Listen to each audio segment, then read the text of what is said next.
निवड यादीतील अपंगाची होणार फेरतपासणी. MPSCकडून मॅटला आदेश. या उमेदवारांची होणार तपासणी.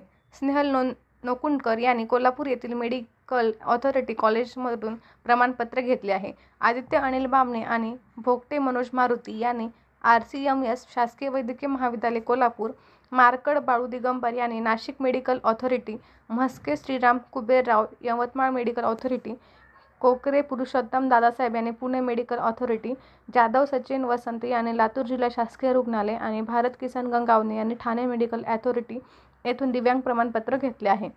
मुंबई राज्य लोकसेवा आयोगाने MPSC 20 मार्च 2024 रोजी प्रसिद्ध केलेल्या तात्पुरत्या निवड यादीतील दिव्यांग उमेदवारांची फेरवैद्यकीय तपासणी करण्याचे आदेश महाराष्ट्र प्रशासकीय न्यायाधिकरणाने दिले आहेत. त्यानुसार उमेदवारांच्या तपासणीचा निर्णय MPSCने घेतला आहे. निवड झालेल्या दिव्यांगांपैकी 8 जणांनी सादर केलेली दिव्यांग प्रमाणपत्रे संशयास्पद असल्याची याचिका मॅट पुढे होती.